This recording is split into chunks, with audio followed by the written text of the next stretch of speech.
Ladies and gentlemen, first contestant is now ready to enter the stage, so please give her a warm welcome. Augusta Modestino is here with me on the stage.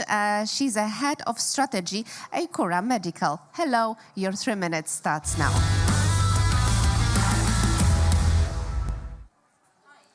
Augusta Modestino. Can you hear me? Oh. No? Hi, my name is Augusta Modestino. I'm the head of strategy at Cura Medical, a Berlin-based startup that is accelerating clinical research using data and AI. So I don't think I have to say this for this audience, but essentially, medical data is exploding, with data doubling every 70 days or so. This presents a huge opportunity, but it also presents a huge challenge, because keeping up with this is incredibly difficult.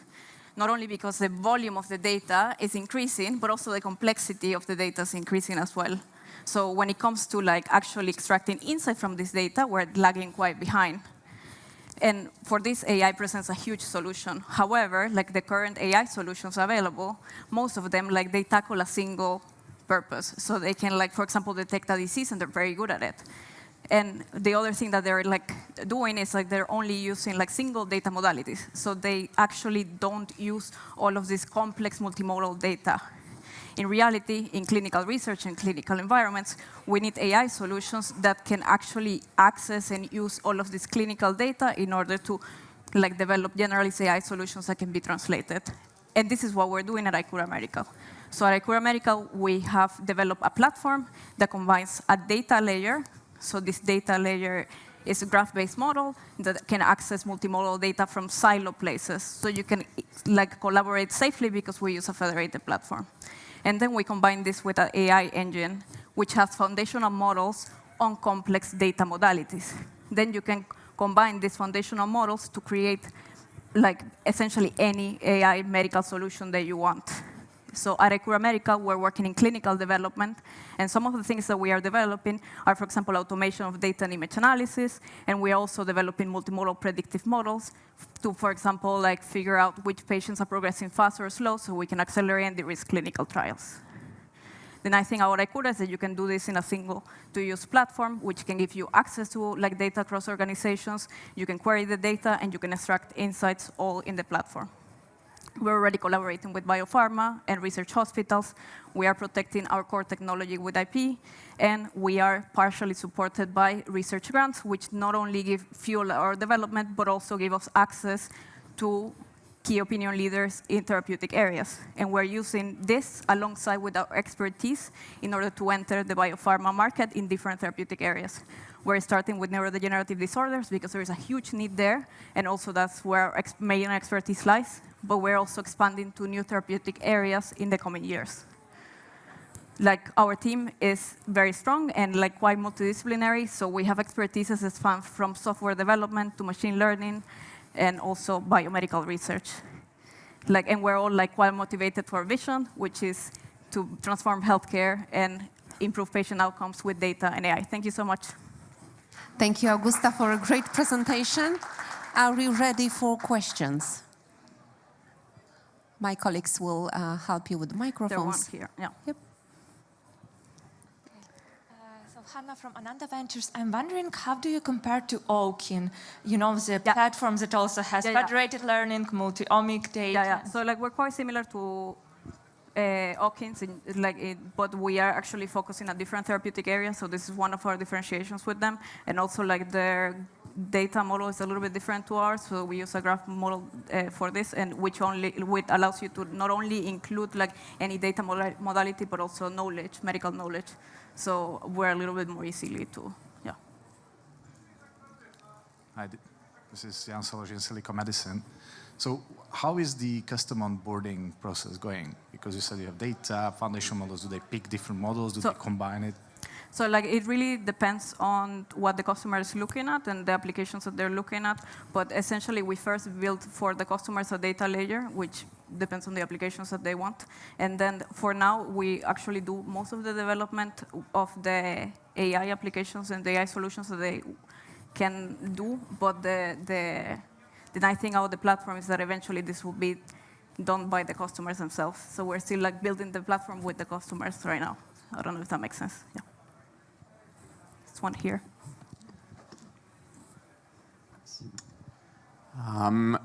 You mentioned that it's been validated in neurodegenerative diseases. Yeah. Can you elaborate on that? So, not sure, but like, I mean, I can, but I can talk a lot about this. But so essentially, like neurodegenerative disorders, like they present a huge opportunity because there is a lot of new drugs coming up there, and also there's a lot of data that has been underutilized. So there is a lot of like imaging data. There's like complex modalities of data, and what we're doing is that we're working with researchers in the Max Planck Institute in order to validate our models, like to see first if they're classifying well like dementia disorders, and then like the predictive models if they like can actually predict whether a patient is progressing or not. Again, there's like lots of open data sets here, and the nice thing is that they're longitudinal, so it's like it presents like kind of a nice opportunity to validate them. But we can elaborate this longer because I don't know exactly what you're looking for. Augusta, thank you very much thank you. for your presentation and opening the truck. Thank you so much. Thank you so Big applause.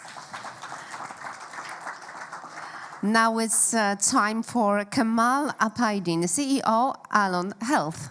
Hello. Hello. I wish you best of luck. Your 3 minutes starts now. Hello, everyone. My name is Kemal. We're a Berlin-based company, and we're doing an API solution for health insurances to improve their risk assessment by analyzing the wearable data from like smartwatches and fitness trackers. So when we look at the market, the insurance industry are so like traditional, and they don't have a lot of data from the biometrics, also not utilized with them because of the maybe some legal issues or some other things. But recently with the new laws in Germany we started, and now in Europe, now they can utilize the biometric data to identify some problems and prevent it before it's happening. And when we look at the market, there are a lot of untrained data points that we have been building for the last several years, and also no expertise in AI that much, so that's why there's kind of like a lack of technology in that market. So how do we define our solution? So we have 4 different categories: cardiovascular, diabetes, mental health, and sleep related. So there are also some connections between that. But we have been collecting data publicly and also from the institutions for the last 4 years to train our models to give that API as a solution for the insurances, especially the health and the life. So our main goal is to actually change also to optimize the premiums to lower the costs, but also we give them a chance to individualize their care by preventing care solutions on their side, by targeting their customers, by having more data about them and everything. And we are compatible with more than 100 different devices, so we are not a medical company or something. We are connecting all these wearables into their leverages. So why now it's happening? So when we look at the data privacy and everything, now there are new technologies are emerging into that market. So now they can leverage the data to kind of like individualize their services with their customers. And when we look at the market, it's booming now. So we have a simple model. We work as a yearly licensing fee, and it's a fast integration in our side. We do it as fast as possible, and if the insurance is fast, like we can do it in weeks. And our target customer is directly to health and life insurances. So I have an experience in AI for the last 10 years, and all our team is in data scientists, and we already been actually partnering with some institutions and companies. And when we look at the timeline, last year we got a EU funding. That's how we started, and then we selected 2 different accelerators through the time, and now we are running our POCs with the leading companies, and that's what we want to do. We would like to continue making these partnerships and actually heading to US and start our expansion there. So thank you for listening, and if you have any questions, just come find me. Thank you. Thank you very much. It was Kemal with a great presentation, right on time. Do we have any questions?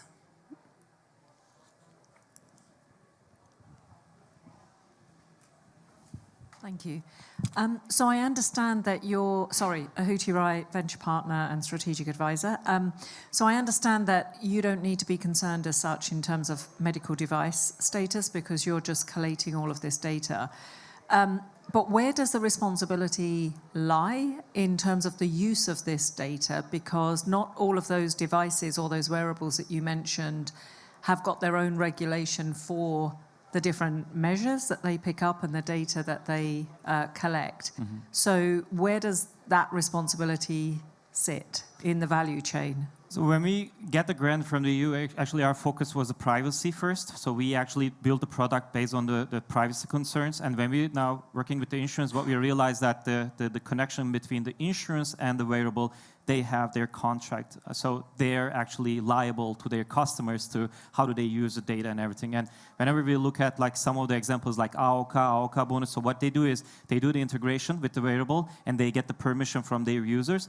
If the user doesn't give the permission, they won't be able to, run this bonus programs, discounts, price adjustments. So it's based on their liability. What we do, we have just an API as a solution. We work B2B. There's no B2C part on our side. So that part, we are kind of, avoiding that part. Okay, thanks for clarifying. Alex, Phoenix Group. So just picking up on the first question, let's assume I give my data to AOK. So how do I ensure, or do you guys ensure that it stays only with them and it's not shared with other insurance companies that I am not aware of or that I don't want to? Yeah, it's a good question. AOK needs to follow up with that and not to share with any other third parties. But in our case, we don't also get the data, like they're all anonymized with AOK's servers. We give the API, the model itself, so they run the model on their service. We're not also accessing that part. So, and besides our services, if they work with any other third parties, it's their liability. Hi, I'm Madeline from Bupa UK. Who's your competition and what makes you unique? We have 10 years of experience in AI. I have an exit with that, like in different industry in the United States, and like we have been building this kind of products before. And also, last 4 years, we started working with like sleep labs to gathering the data and training the model. So we have been continuously developing the model with different data points. So now it's 1 trillion, maybe different data metrics. So that's all other value proposition. Thank you. I will interrupt you now. Sorry for that, because the time is finished. But thank you very much for your presentation. Great presentation, and thank you for answering questions. It was Kemal. And now let's welcome Romain Clement, CEO, Arca Science.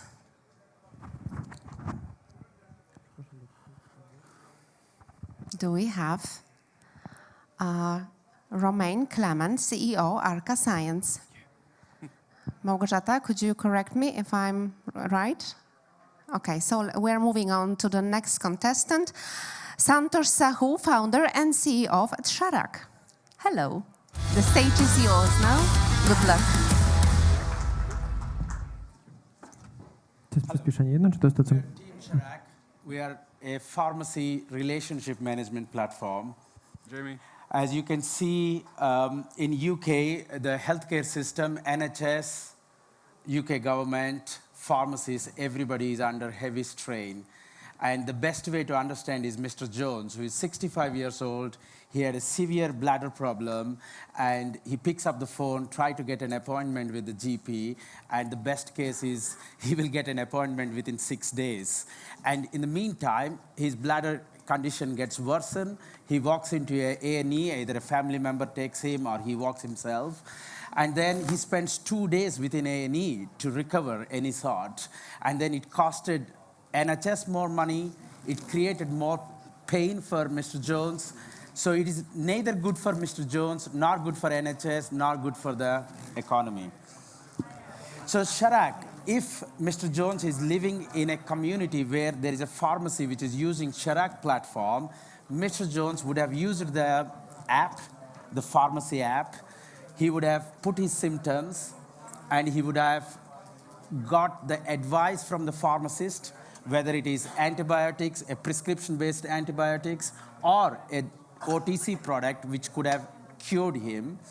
And he could have walked into a pharmacy. Typically in UK, you have a pharmacy within a 1 mile distance of every person living in most of the scenarios.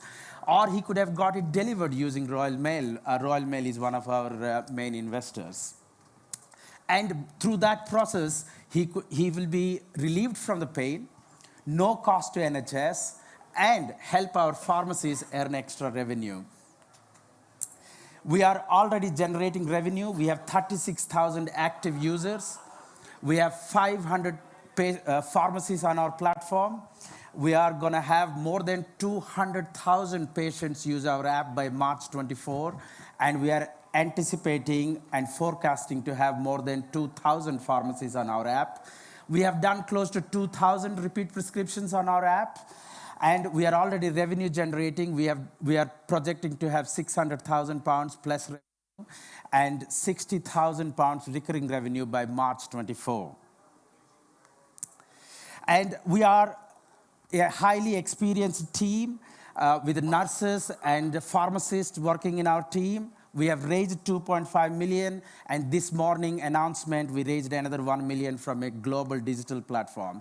So we are on a mission to create a global digital platform and live in Australia, USA, and New Zealand, along with a dominant first mover advantage with highest market share in UK with 4,000 plus pharmacies. Thank you. Thank you very much. Are we ready?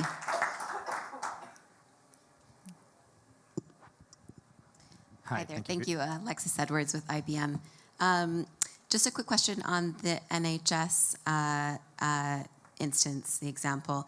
How do you plan to integrate with the NHS app, knowing that they're doing repeat prescriptions and kind of thinking about that telemedicine model? Do you anticipate that in the future you'd have tighter integration?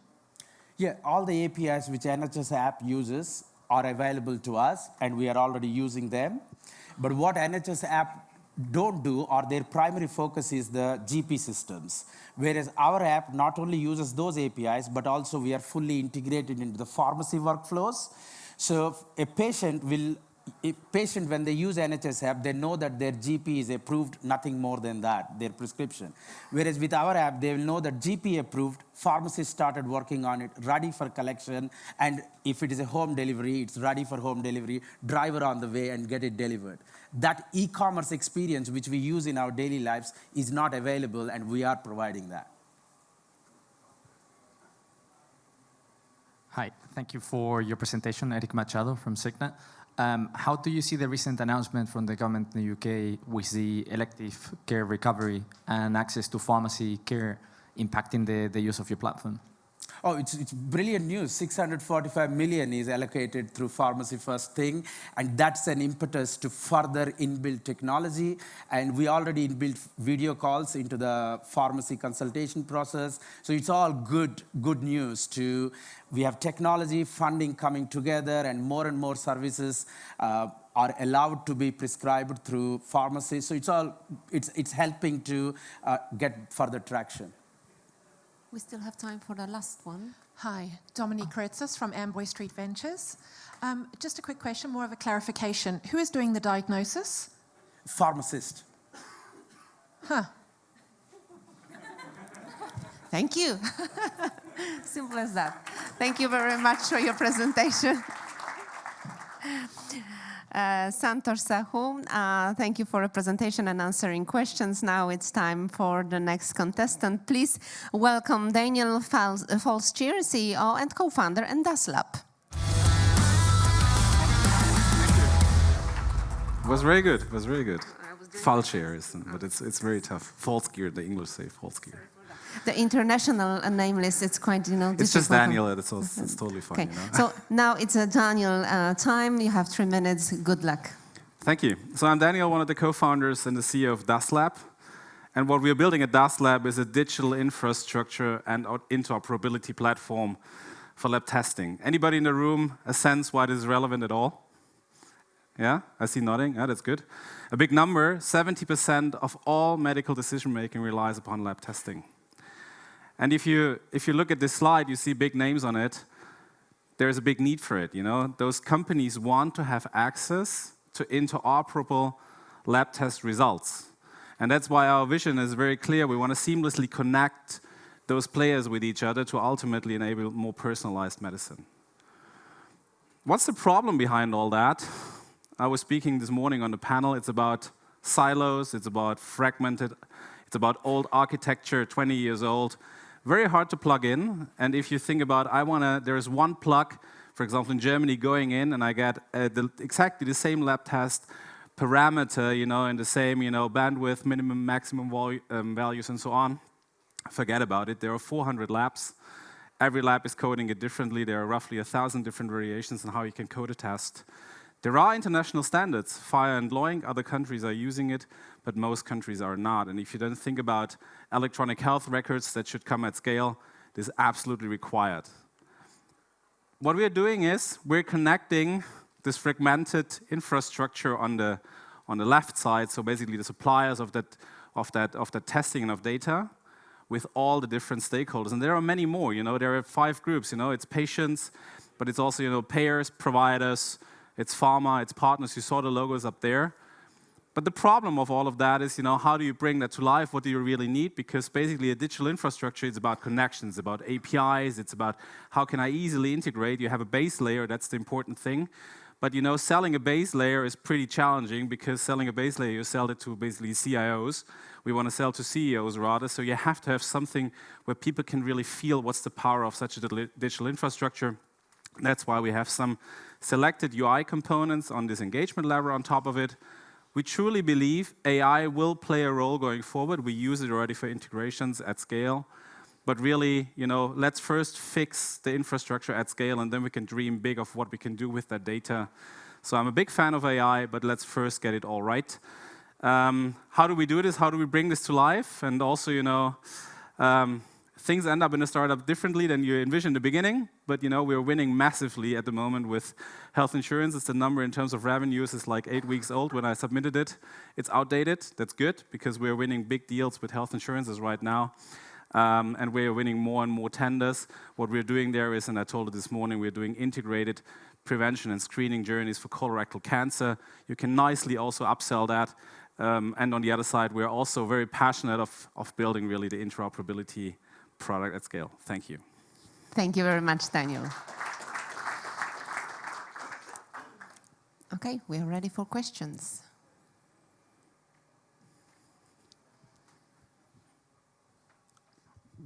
Hi, Alex again. When I'm not wrong, one of your biggest competitors might be IXLayer from the US. Is that correct? Yes, IXLayer is, exactly. So in the self-sampling piece, when you send boxes, yes, right. What, at least to our knowledge, and at least when I spoke to the CEO, they're not thinking of how can I make this happen in a, we call this professional sampling world. So, you know, you have a professional phlebotomist unit where you go and get a sample. This is mainly what we're focusing on. In the one thing, yes, it is. Okay. And any other competitor that you see as a risk? Well, in an infrastructure competitor, how should I say, there are companies like Kiro in France, you know, they're working with AI, and they, at least to our knowledge, what you need to scale is you need integrations in labs at scale with interoperable data. So we understood they have an interest in that, but it's not their core business. So clearly with really infrastructure as a service, in Europe, there's nobody right now. There are in US are some Butterfly, there are smaller ones. We were interested to see if IXLayer we thought they go down this route.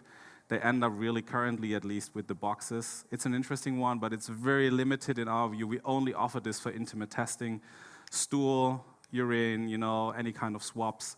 Finger pricking is not a nice experience at all and has no high validity when it comes to the result quality of it.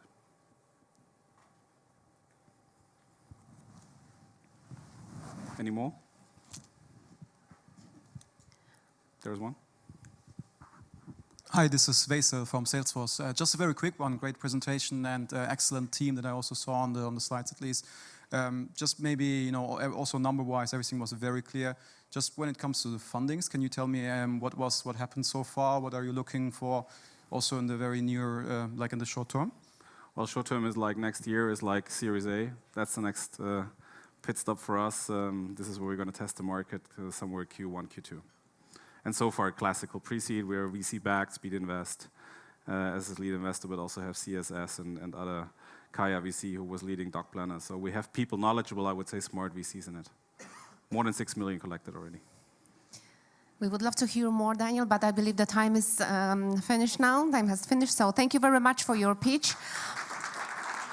And of course, I keep my fingers crossed for each contestant. Now it's time for Maciej Malenda, co-founder of at Dr. One. Hi, Maciej. Hi. We have this intro, you know. I like it really. Okay, good luck. Thank you. Hi, I'm Maciek, and I'm co-founder of Dr. One. Let me tell you a little bit of a story. So for the last 15 years, I'm changing healthcare. I'm engineer, I'm an innovator, and we all know that the backbone of the problem of healthcare is trust. And we are solving it in a different ways, but we all know that it's a randomized, dehumanized experience from every angle. And we have solutions like AI, we have solutions for the system, we have solutions for the patients. But what surprises me and our team is the fact that nobody is taking care of the doctor. And the doctor is the care of the system. And when we look on the doctors, they are burned out. They are actually giving out the phone numbers to have a feedback from the patients. And 70% of doctors are giving out the numbers to the patients, which causes problems. It causes problems of time, because the patients are writing to them. They don't have control. They are operating in a goodwill zone because actually nobody is paying for that. And last but not least, they are not secure and not compliant. So we provide a solution that is different. We provide a solution that is focused for the doctors, the doctor-centric platform with the 3 basic rules. The first, we are saying the doctor is deciding who has an access. So he is inviting the patients. The second, he is deciding if the patient will be paying or not. And the third, very important, we are promising to the doctor you will get only 1 notification per day. So the patients are informed when you're available as a doctor. And then there is a control, there is a time limit, there is also monetization of the patients for the doctors. So we have successful doctors, and their success is our success. If they're raising more and more and spending 15 minutes a day with 100 patients, they are basically almost doubling the revenue that they are getting from any other source. They are also generating MRR for us, as we are taking 12.5% of the commission, as a commission. And we are rising very fast. Like the colleague that said before, it's also actually not actual. We have 600 doctors that joined last month, and they're waiting lines on the conferences. We are the most, when we are the most happening, like 70% of the doctors joining from the conferences. We are growing online, and we are basically focusing on the 3 main specializations: on the internal medicine, on the pediatrics, and the gynecology. So the team that we built that is the combination of a healthcare experience and the entrepreneurship. We gathered around a bunch of people that are crazy about healthcare, crazy about helping doctors. Why? Because we want to change healthcare. We want to believe and we see that the future is human-based, and we believe that everybody in future will have doctor in their pocket, their Dr. One, talking with them like a co-pilot, not with an AI, but the real doctor. So please join us on the journey. We're now looking for the fundraise for the seed round to go to the 2nd country. Thank you very much. Thank you, Maciej. Perfect timing, perfect presentation. Okay, let's start with questions. Hi, hello. I'm a medical doctor, Jose from Barcelona. I would Hello. like to know, how do you charge the patient? By Medical Act, or is it a subscription that includes everything, or how does it work? So it's a it's a subscription. The patient is paying monthly fee for the doctor for an access to be able to discuss with the doctor. For now, it's out of pocket, as we are focusing on the out-of-pocket countries. In future, we believe and we see the interest from the insurance that they can co-pay or pay for the monthly care between the doctor and the patient.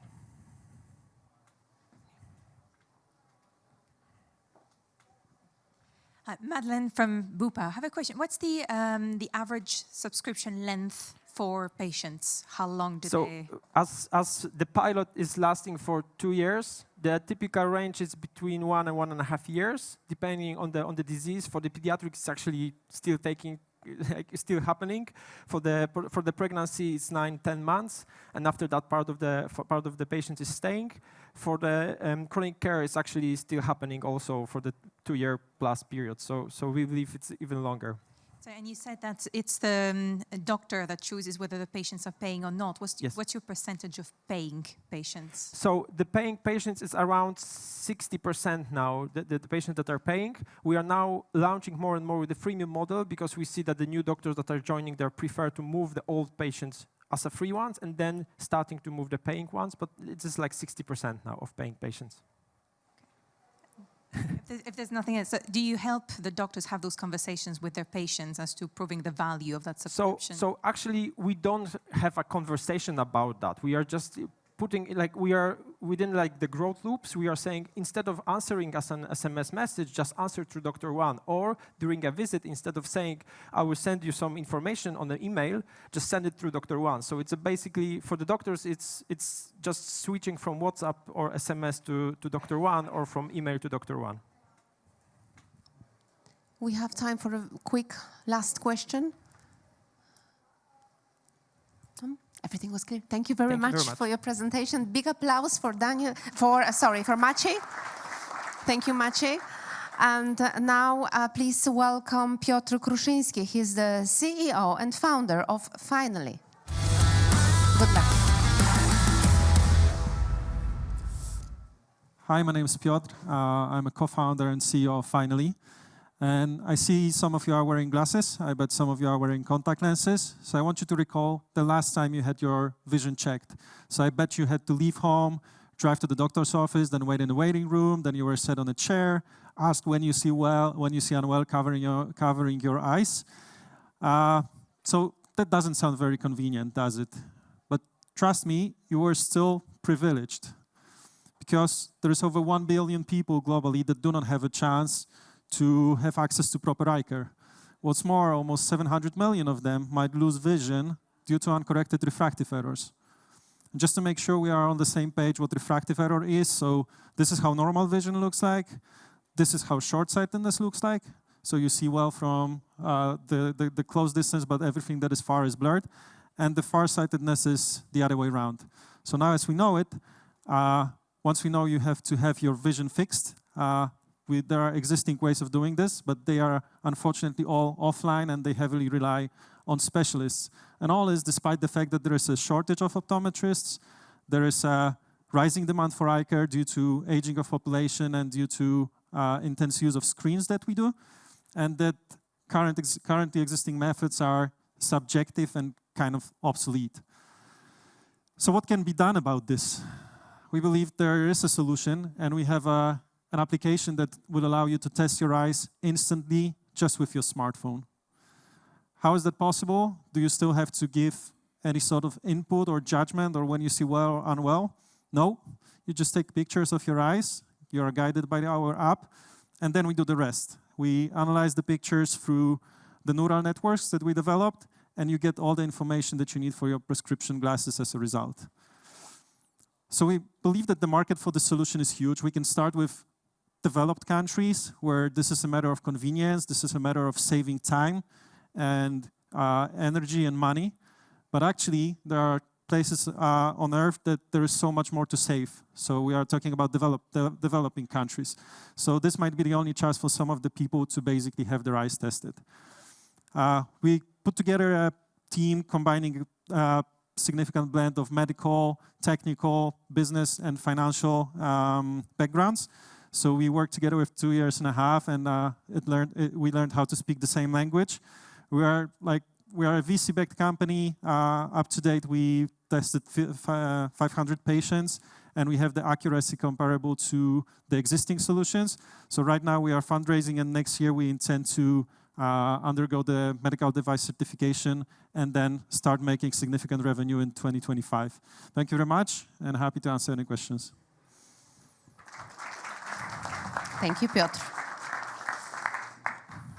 Sure. Thanks. Pekka Simula, Innovestor Life Science Fund. When you say your accuracy is comparable to the existing approaches, what do you actually mean? So is your accuracy comparable to an expert who actually does your full vision tests and then prescribes glasses if necessary? Yeah, so actually the accuracy you have right now is in the range of plus minus 0.5 dioptries comparing to what you said. So basically the best practice we can do right now. We believe that with gathering more and more data, which should be happening early next year, we are able to drop it down to revolutionary 0.25 dioptries. Thank you.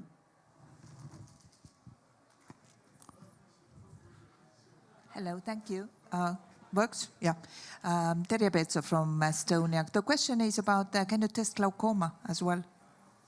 Yeah, so there are diseases that we can also spot using our solution, but right now we are laser focused on the eye test, which is the app for like finding the parameters of the refractive error. But once we get this to the market and prove that we know what we are doing, basically, we have a whole roadmap of different solutions, and this is one of them. Sure. Hi, Beatrice from Yaya Capital. What countries are you focusing on right now? So we are focusing right now on the European market first. So that's the first on our timeline. Then we intend to do the US. And also what we have on the roadmap is African countries, but we kind of put it as because it's more impactful and more difficult to generate money, so we keep it as the third priority, let's say, right now. Thank you.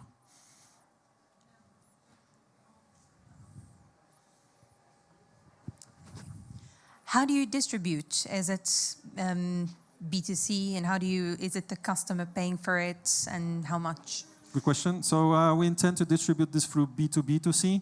So we want to team up with private healthcare providers, with eyewear businesses, and make them our payers, but actually use the networks of their patients/users to cascade the use of our tool. Thank you. Okay, thank you, Piotr, for answering those questions. Big applause for Piotr. Thank you. Thanks. As we have no time for any comments, let's move on to the next speaker. Please welcome Gilles Bos, co-founder at Keyako. Hello.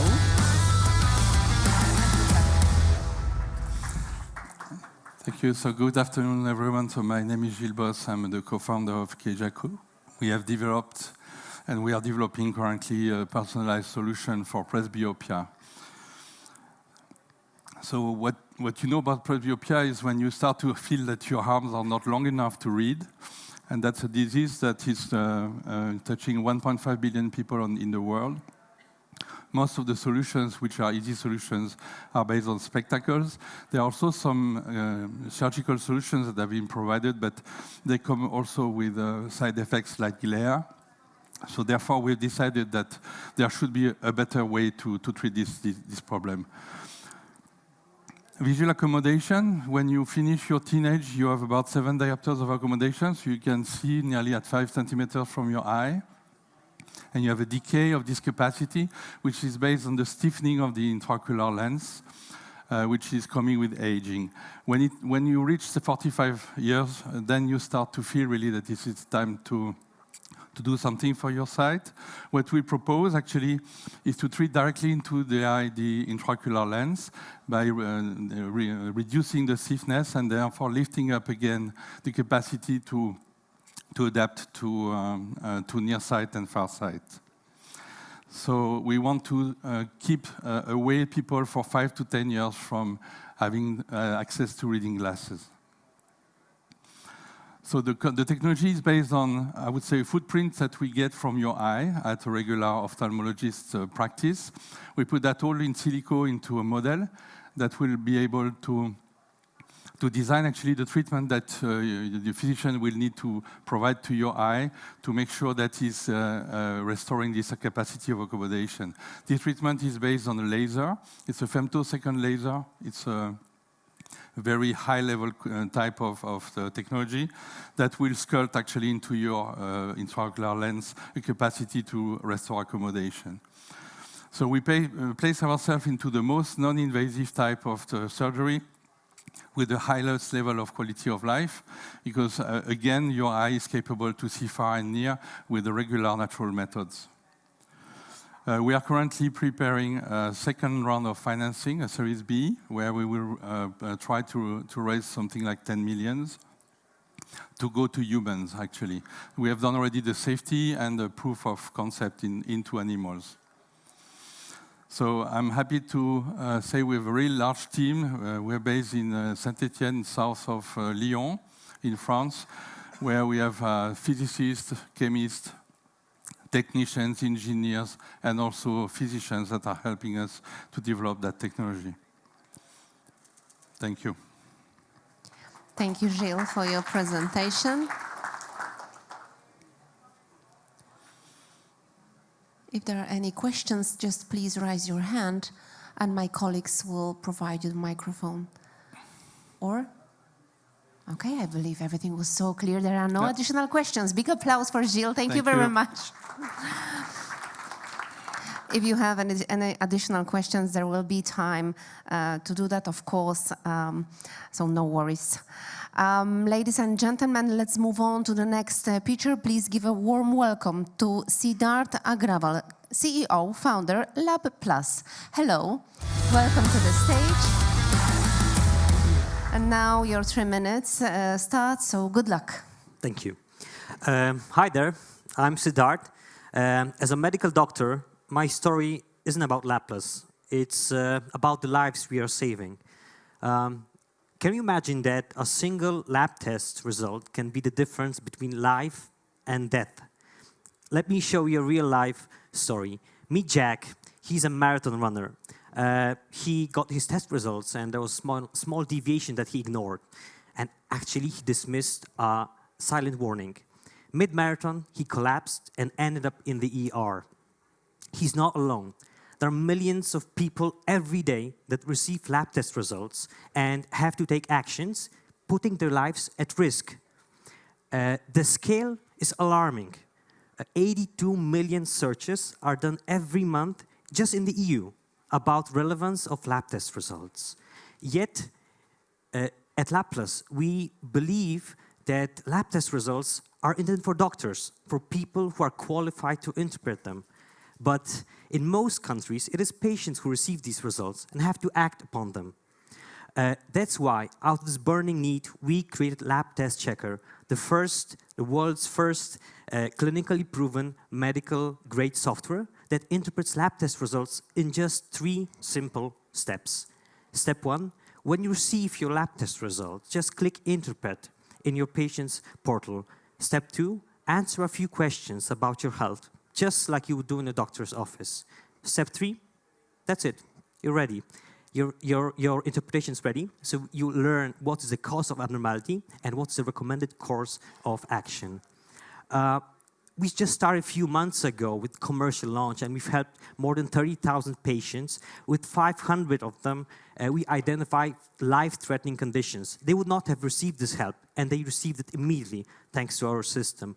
More than 20,000 patients, they thanked us just for saving them time, energy, and of course, money due to early diagnosis. We work in a B2B2C model where patients are the payer, but backed by 100% satisfaction or money-back program. And we have a 99.6 satisfaction score. We have captured over the past few months 40% of the lab market in Poland. 40% of the largest clients, they've embraced Lab Plus. It took us 4 years of R&D. We invested more than 2.5 million in euro and in cash, and 250,000 of hours of R&D work. It wouldn't have been possible, but to our dream team, people with huge experience in data science, in AI, in medicine. And so our idea is that every patient should receive clear and timely interpretation and should not be risked with his health. So help us save more lives, 1 blood test at a time. Thank you. Thank you, Siddharth, very much for your presentation. Okay, let's start with questions. Yes, we have. Hello. Hi. Hi. I'm Jose Ferrer from Barcelona, also GP. So thank you for the product. It's going to help us a lot. How do you analyze the test? Has it been, because I saw it's already a medical device that's being regulated as Class 1.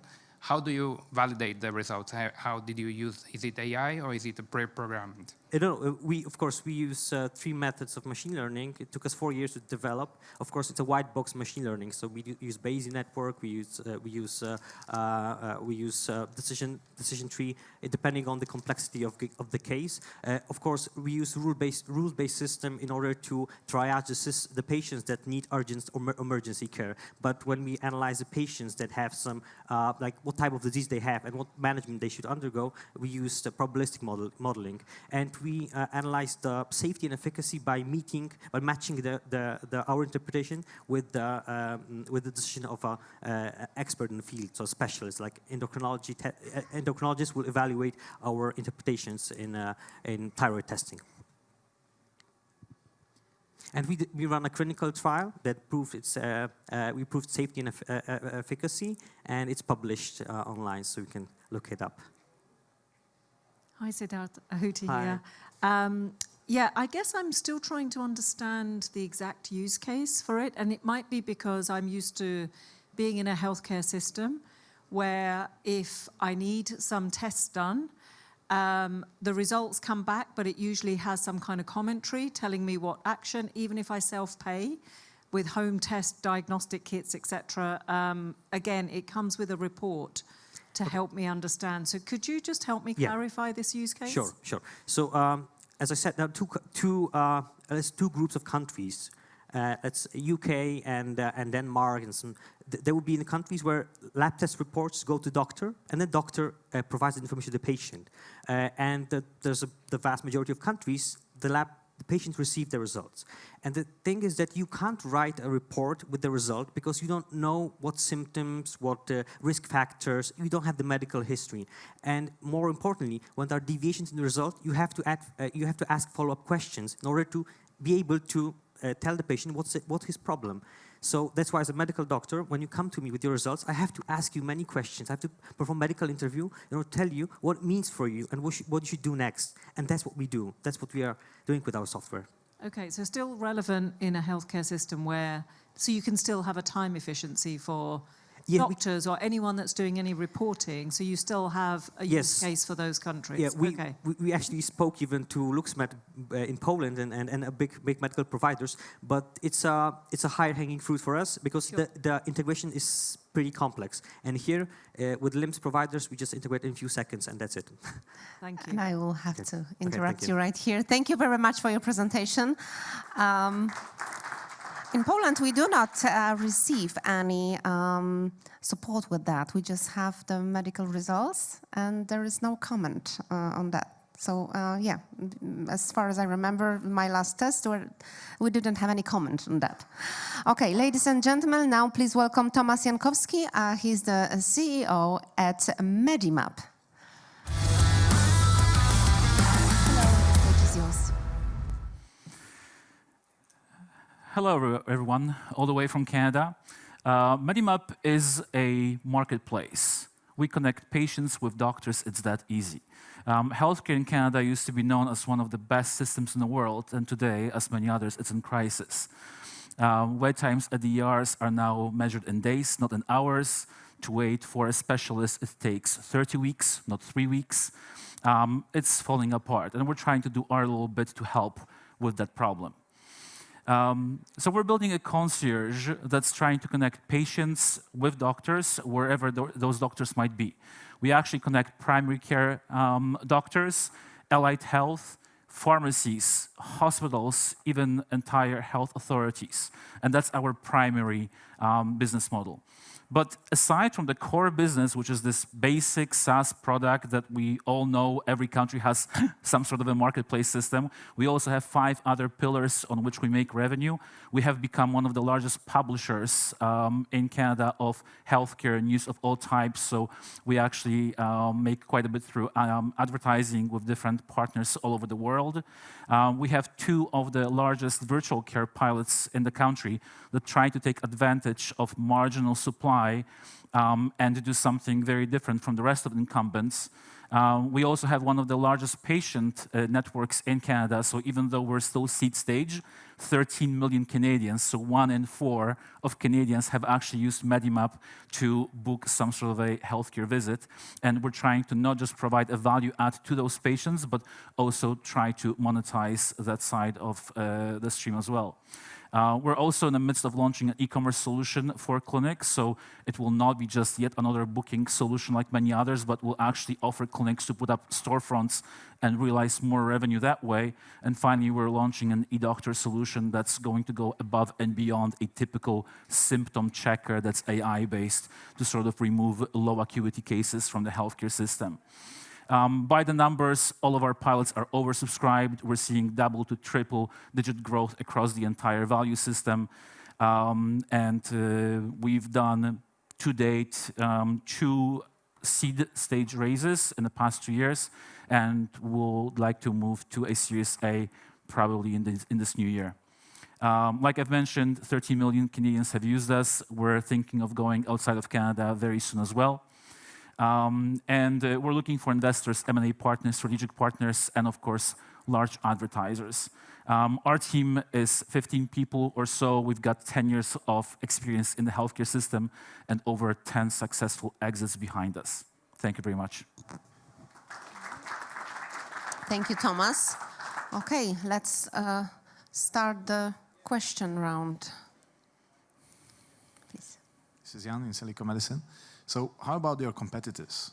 Because there must be other marketplaces matching patients with providers. So it's quite cold in Canada, not much competition actually. There was one large competitor that was put up by a large insurance company, but Sun Life, and they've left the marketplace. They thought it was too difficult. We didn't give up and therefore connected to everyone. So yeah, we're the only ones right now.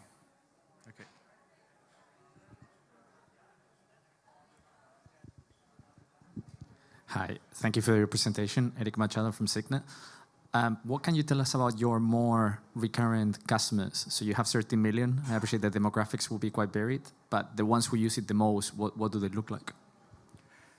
It varies quite a bit. Like I said, we operate across the entire gamut of healthcare. So within the primary care space, we of course see your typical flu patients, whatnot.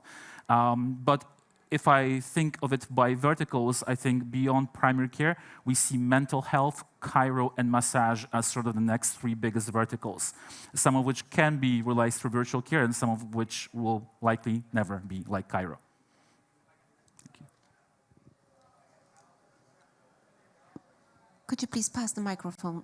Thank you. Hi, Paul from Wiser Capital. I have a question on your big user base. How much revenue was converted from that user base, and what are your plans, your next steps going forward? So the annoying part about Canada is it's a single-payer system. There isn't much competition in it. So right now, all of our revenue has been realized from the clinic side only, from, let's say, 25,000 clinics, give or take, based on a SaaS model. I really want to activate revenue side from the patient side, which is a bit complex given the politics of healthcare in Canada. But we think we have found a way. There's more and more players, even in Canada right now, activating actual B2C side of healthcare. So that's going to happen in Q1. There's some promising developments happening also in terms of semi-privatizing a bit of delivery of healthcare. Even as recently as yesterday, the Premier of Alberta has made some announcements that are going to change things, and I think we'll see rest of provinces follow. Thank you. Thank you very much, Thomas, for answering questions. And I wish you more competitors, as it's always good to have them to develop. Ladies and gentlemen, we are right in the middle of the track. So now please welcome Mona Chiotta, co-founder and managing partner at MeduDoc Education. Hello. And good luck. Yeah, hi. Today I want to talk with you about an experience you have all, or at least with your relatives, gone through. The sheer maze of doctor's appointments and tons of paper sheets filled with medical terminologies we barely understand. Especially the part concerning informed consent prior to surgery feels like stepping into a time machine. Patients being handed tons of paper with medical jargon, complex terminologies, and that's exactly where MeduDoc steps in. We are trying to transform healthcare through innovative patient education. Imagine, take this, over 300 million patients need to be legally educated before their surgery. But what does our current system do? It rushes patients through nerve-wracking doctor conversations, leaving them high and dry and only able to remember 3% after 3 days. That's not just frustrating for doctors or the patient, but it's also costing our healthcare system $100 billion annually because of non-adherence of patients or non-compliance towards the treatment process. And that's exactly where we step in, pioneering the digital standard for patient education. We are shaping the digital standard, streamlining and personalizing informed consent, delivering personalized information to patients' homes.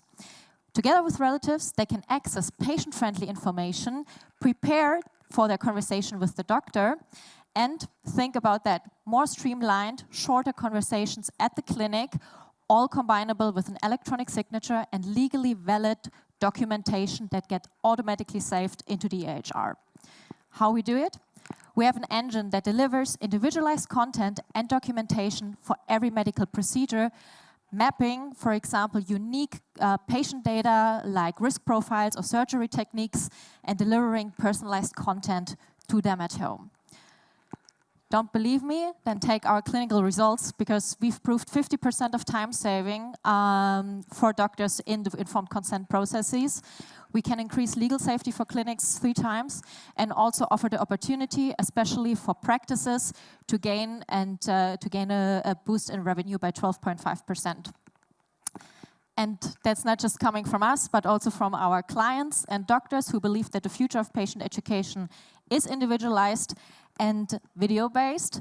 And also, informed consent isn't just a service, it's a scalable business model. We started by validating our product market fit, now extended to collaborate with strategic clinical software partners. And there's also a huge win and opportunity, for example, pharma in managing clinical trials. And that's about it. I'm Mona, and we're here to talk with you about the potential of collaborating maybe with you if you're like responsible in a clinic, or to talk with investors to complete our journey and vision to transform healthcare. Thank you, Mona. Okay, we are ready now to start the question session. Hi, Jakub Ficzko, Medical Chamber of Doctors in Poland. So thank you for this. I was looking for something like that for a long time, but it's illegal in Poland to do that. So like, what kind of a market do you target, and how do you think of expanding, to different countries when it comes to e-signature, the regulations and stuff like that? Yeah, so we're currently active in Germany, Austria, and Switzerland. So we're coming from a German-speaking market. But our electronic signature is approved by EIDAS. It's a EU regulation, and it's an advanced electronic signature that tracks biometric data and maps it with the specific person, or depending on clinical processes. We also offer OTPs to really identify the patient without having to implement a qualitative electronic signature. Perfect, thank you.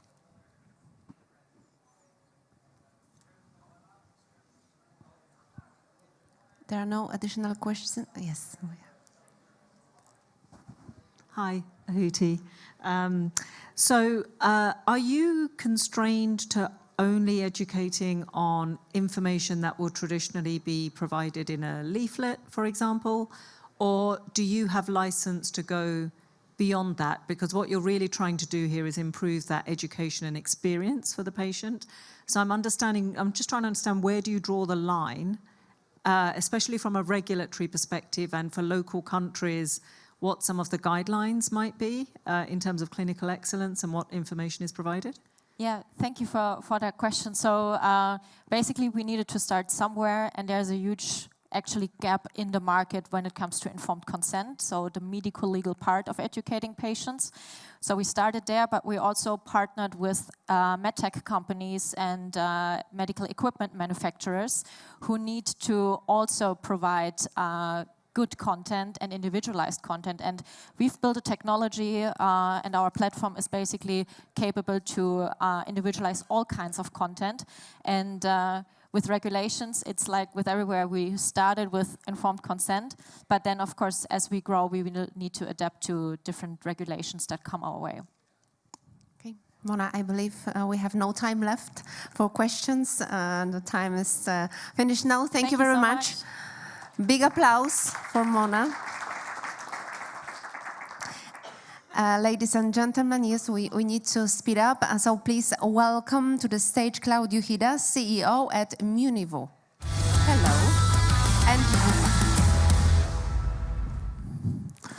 Hello, everyone. My name is Claudio, CEO and co-founder of Munivo. We're an assistive technology company from Munich, Germany, but we already expanded globally among also the US. We have developed the first digital solution that uses smart glasses that help people that have suffered from spinal cord injuries or have muscular diseases such as ALS or multiple sclerosis. During 2018, when we did our first clinical trial, I met Dirk.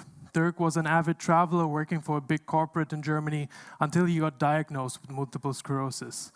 Unfortunately, it is also the progressive one. So already now he has to use a power wheelchair, and at some point in time, he will have to use one of these devices that you see on the picture.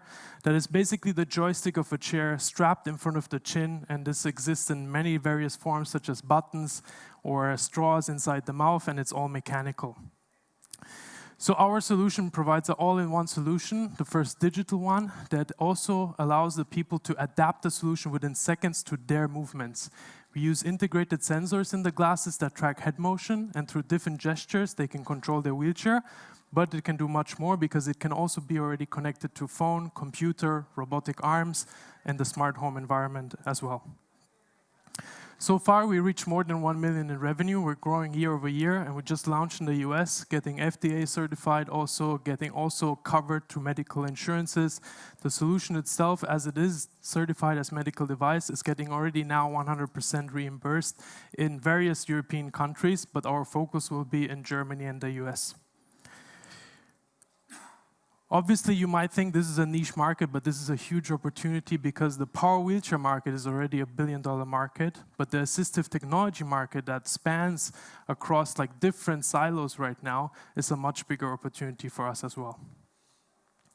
Our competitors, like you saw before, the mechanical ones, we by far outsmart them. There's been a Hungarian company that did a simple sensor solution for various years right now, but it was like very cheap and also got acquired by one of the wheelchair manufacturers. So we're literally the only digital solution right now. And I already mentioned that we can do much more just driving the chair. It can be connected to various things already. And this wouldn't have, and our business model is B2B, so we sell to vendors and they take care of the medical insurance and getting all the administration done. And all the various add-ons are software add-ons, which accounted to 25% of our revenues in the last years. This wouldn't have been able with an amazing team in the background, but what makes us most proud is that actually also wheelchair users have joined our team, people that we have equipped in the past years, giving us first-hand feedback, but being also just valuable members of our team. We're growing fast. Just like I said, we already launched in the US, but actually we're looking for a 6 million Series A round to help expand our growth in the US and our product roadmap. Thank you. thank you very much, Claudio, for your presentation. Okay, now let's get ready for answering questions. Are there any questions you would like to ask? No? I believe everything was so clear. Perfect. There are no additional questions. Thank you very much. Big applause for Claudio. And I can see the next contestant because I was a little bit afraid you're not with us. Please welcome Paulina Elisa Huppertz, Management Associate at NeoQ. Hello and good luck. Hello, everybody. Well, first of all, thank you for having us. I'm Paulina, and I'm representing our management today. And we are Radio Report and want to spark you with our revolutionary business in the upcoming minutes. But let's first start with the basics. In radiology, the key process is reporting. Radiologists spend 80% of their time on reporting, as to date it's done by free text dictation. Digital technology is scarcely used, and under these circumstances, an estimated 40% of reports contain errors and unclarities. If you believe the progression of AI has been the solution to those problems, I'm afraid of having to tell you that we even see a scarcer usage of AI in radiology by under 1%. This status quo left us unsatisfied, so we came up with our solution, which is a software product going by the name RadioReport. RadioReport is a software that guides radiologists through the entire reporting process. The result is a high-quality report with less input errors in an entirely standardized, machine-readable format, the latter preparing the ground for the usage of AI. So our unique standardization approach allowed us to equip RadioReport with AI tools, enabling the software to offer AI findings to the reporting doctor. Only RadioReport is capable of seamlessly integrating the multitude of standalone solutions of artificial intelligence for image analysis.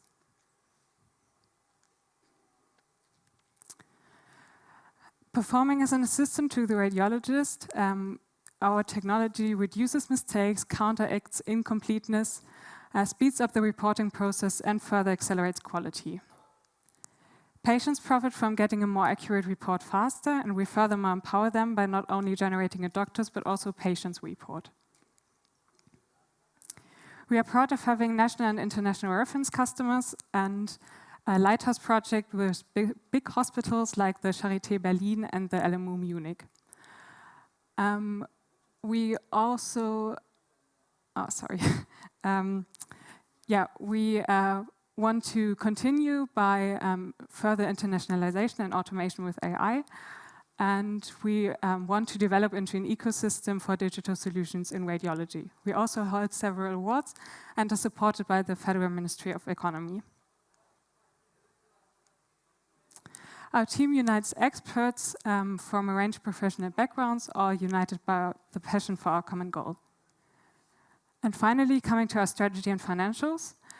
So we go for a partner strategy to smooth the way for rapid and broad international market access on a very huge market.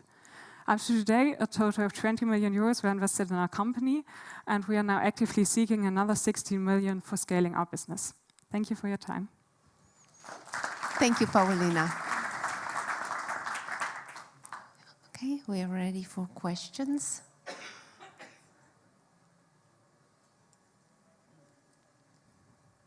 No questions for Paulina? Okay, here we have one. Hi, Paul from Wiser Capital. What are the main use of funds? Is it expansion geographic-wise or also product-wise? Again, sorry. What are the main use of the funds for the fundraising round you're collecting? So we have different goals with it. For one part, we want to further invest in development, to also expand geographically, like some markets have different demands than other markets. So for example, with like if the solution has to be on-premise or a cloud version, and we also want to go deeper into the AI market, like investing in AI and the integration into our software. Great, thank you.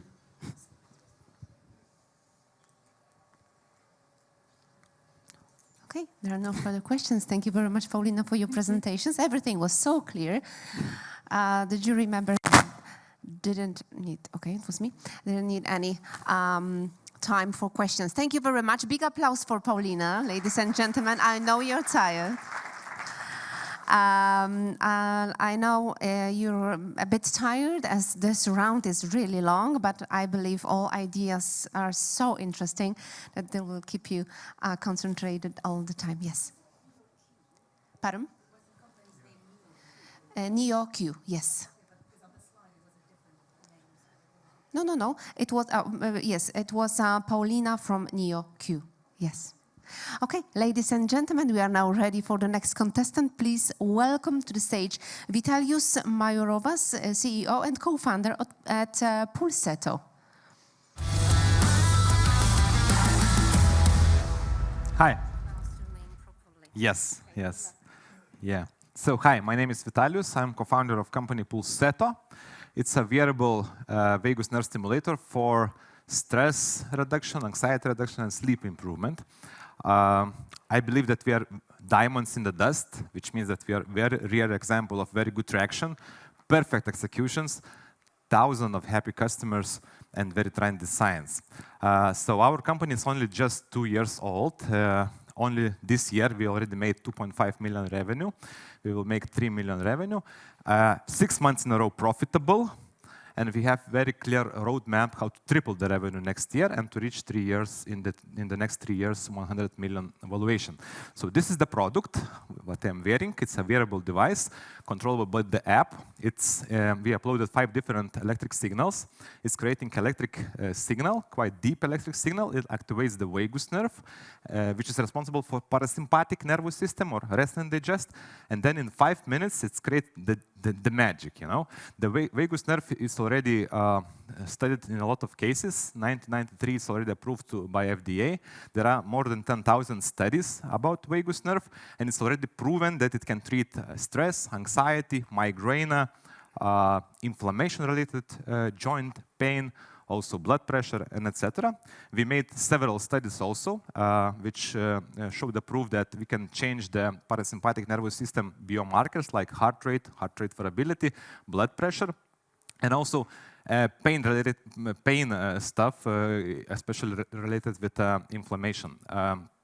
But at this moment, we can claim only a small part of what we generic, let's say, vagus nerve stimulation can claim. So that's why we believe that we are targeting only a small part of the population, and we can target much bigger audience where we are not present yet. So we have several direct competitors, but I think we are more effortless and more user-friendly. For example, you see I can speak, I can watch TV, I can multitask. At the same time, I can stimulate my vagus nerve. It's also very fast. It takes only 5-10 minutes per stimulation, so you don't need to wear it for hours. And it's quite universal. We believe that it can be quite a universal thing in the future. So that's why I believe that we are creating like a mental health toothbrush, which you are wearing every day. You know, like you're breathing your teeth twice a day, in the morning, in the evening. So the same with this device, we can upload up to 100 different electric signals, and we believe that one hardware can treat 5 to 10 different medical diseases in the future. So you don't need to wear a lot of hardwares in order to treat blood pressure, migraine, or other stuff. So we are 2 co-founders. At the same time, we have 15 people in our team.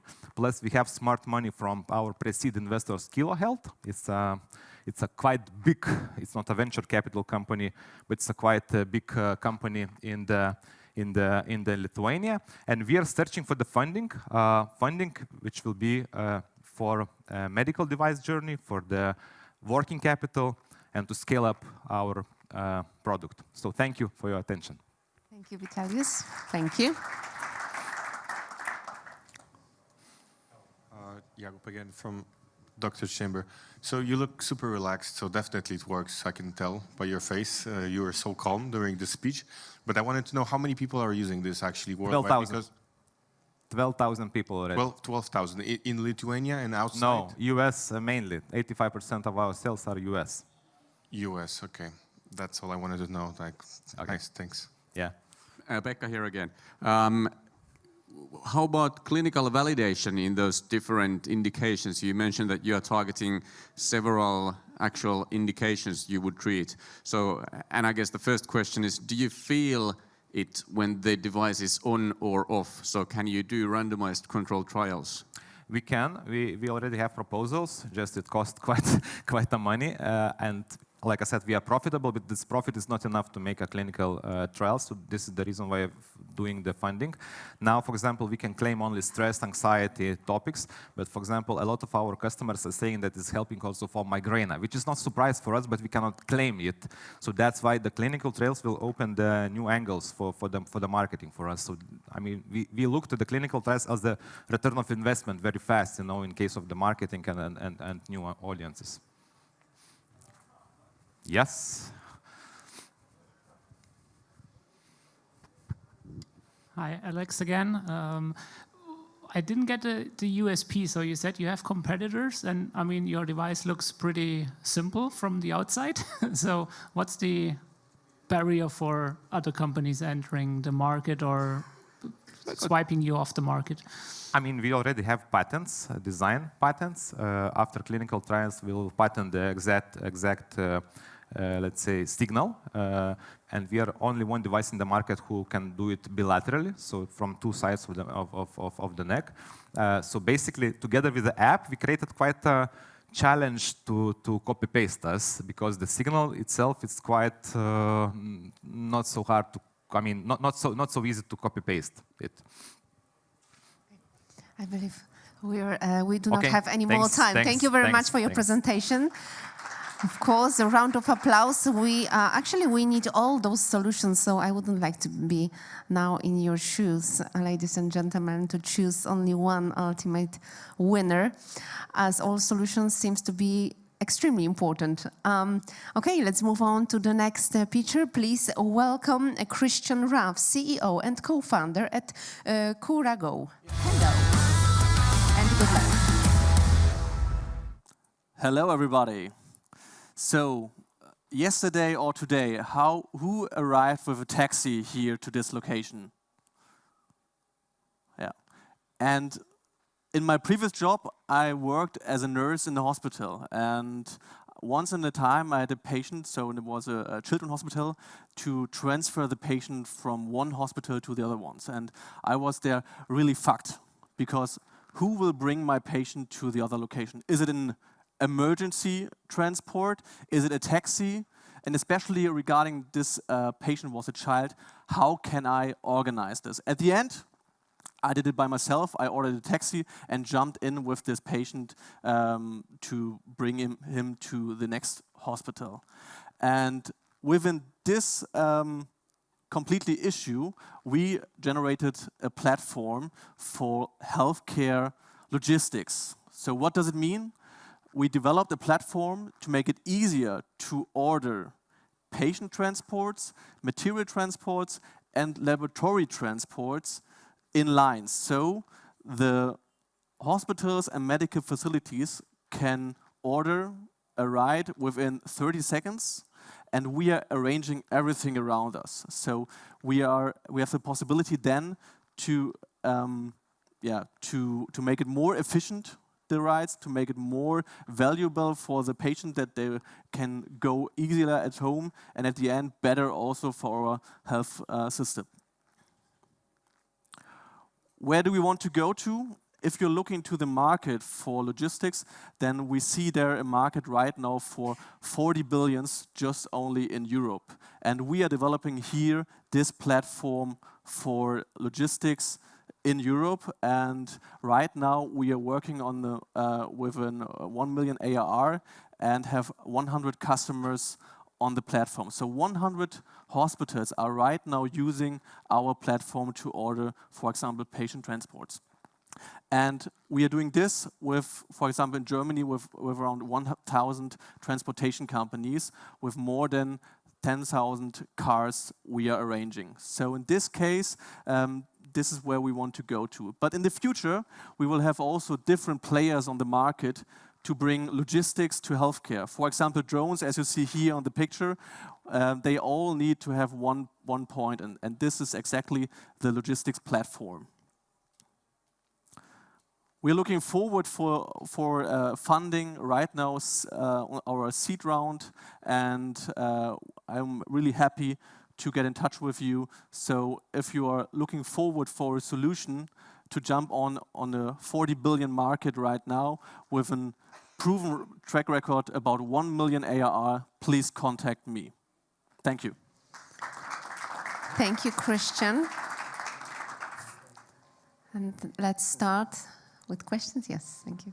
Thank you, Jakob, again.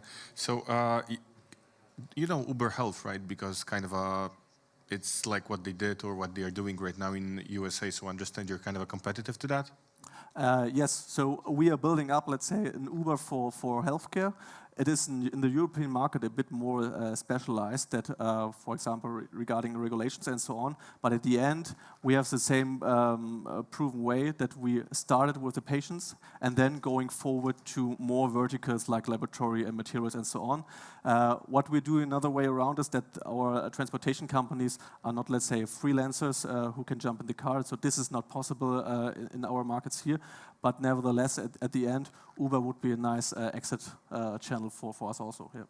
So are they medically trained, those drivers that you have? Yeah, we have both sides. So we're coming from taxi to non-emergency medical transports like for wheelchairs and so on. But then also we're working with fire departments together to arrange, let's say, really important transports for, let's say, high intensive care patients also. So last question, so you have a kind of a triage, let's say, for those patients, so the easiest cases can go with the taxi and the most hardcore goes with the ambulance or something. And this is also the value proposition for our medical facilities.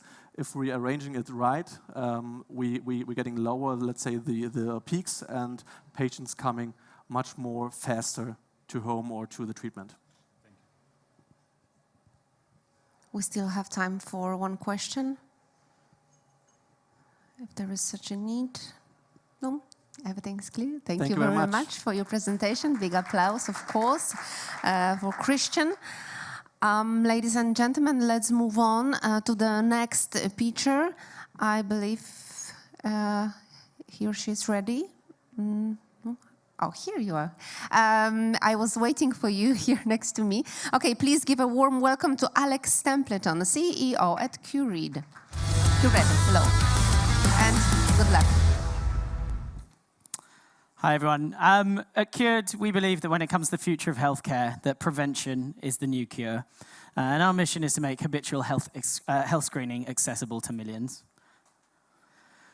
So we're living longer, we're living more sick years at the moment. There's an endlessly increasing call on healthcare services, and people are struggling to access them in the way that they were always able to. Poor health is now disrupting workplaces and costing businesses money. In the example of the UK, we have 2.5 million people now out on long-term sick leave. And these are people who were taxpayers and are now welfare recipients. And that's gone up by 500,000 in the last couple of years since COVID.